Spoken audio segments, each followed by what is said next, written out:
สบายดีทุกคนมื้อนี้ขน้อยกับสิเก็บเอาภาพบรรยากาศการถ่ายรูปของลูกสาวอยู่หนองบัวมาให้เบิ่งมาให้ชมน้ำกันหนองบัวนี่ก็เป็นหนองบัวของคนลาวเฮาเองเนาะอยู่เมืองแฟชั่นโนนี่แหละเพราะว่าลูกสาวเพิ่นสิจบไฮสคูลหรือว่าจบม.6 ว่าซะกันไว้บ้านเพิ่นเลยถามมามีว่าโอ้ยข่อยอยากไปถ่ายอยู่หนองบัวจะพาข่อยไปได้บ่โอ้ยข่อยต้องได้โทรหาเจ้าของสวนเพิ่นก่อนเด้อก็เลยโทรหาไอ้ขันเนาะไอ้ขันเพิ่นว่ามาแม่มาถ่ายโลดหักแต่ว่าช่วงนี้ดอกบัวหั่นบ่มีหลายเด้อว่าซั่นเพราะว่ากำลังปงหั่นนะบ่คือเดือน8เดือน9เนาะมันสิมีดอกบัวหลายหมักบัวหลายหั่นนะแต่ว่าลูกสาวเพิ่นว่าโอ้ข่อยอยากไปถ่ายเพราะว่าชุดข่อยรับใบประกาศหั่นเป็นชุดสีเขียวกับขาวข่อยก็เลยอยากไปถ่ายให้มันแมทกันแล้วก็ดอกบัวนี่ก็เป็นสัญลักษณ์ของศาสนาพุทธเฮาแน่เนาะก็เลยอยากถ่ายให้มีแบบล้าวๆแน่หั่นนะเพิ่นว่าเพิ่นอยากไปเฮาก็โอเคเฮาเป็นแม่เฮาก็จัดให้ก็เลยพาเพิ่นออกไปหากเพิ่นอยากถ่ายยามแลงยามตะเวนสิตกดินแบบคือซันเซ็ตหั่นนะเพิ่นว่ามันจะงามเพราะว่าข่อยเห็นเจ้าไปถ่ายมาแล้วคือว่างา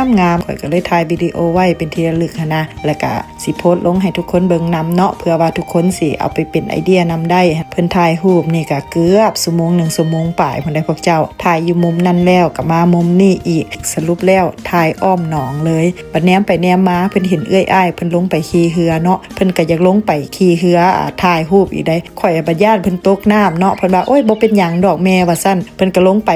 แล้วบ่ฮู้จักนั่งบัดนี้ก็ไอ้กี้มรกตเพิ่นก็บอกวิธีนั่งเลยเนาะนั่งจังซั่นนั่งจังซี่แล้วก็เอาเรือออกไปนอกเด้อว่าซั่นออกไปนอกแล้วก็ให้ลูกสาวหันจับดอกบัวแล้วก็นั่งถ่ายมุมนั่นมุมนี้ว่าซั่นโอ้ย3สิได้รูปงามๆแต่ละภาพนะบ่แม่นเรื่องง่ายเลยเด้อซุมเจ้าเอ้ยข่อยประย่านเพิ่นตกเรือกับพ่อแฮหลังจากลูกสาวถ่ายรูปอยู่เรือแล้วกับพวกเอ้ยอ้ายเพิ่นก็สวนกันแล้วบัดนี้ไปเอาเบียร์ไปนั่งกินน่ะอยู่ในเรืออยู่กลางหนองว่าซั่นโอ้ยบรรยากาศคือสิดีคักเพิ่นก็สวนลงเรือเนาะข่อยก็ว่าโอ้ยข่อยสิเมื่อก่อนดอกเพราะว่าค่ำแล้วหั่นนะสิพาลูกเมื่อให้เอ้ยอ้ายลงไปอินจอยซะว่าซั่นข่อยก็สิถ่ายคลิปอยู่ถึงนี่แหละเนาะแล้วก็สิพาลูกเมื่อหั่นนะโอเคขอบใจหลายเด้อเอ้ยขันที่ว่าให้หลานสาวออกไปถ่ายรูปอยู่หนองบัวหากแต่ว่าบรรยากาศยามแลงนี่ก็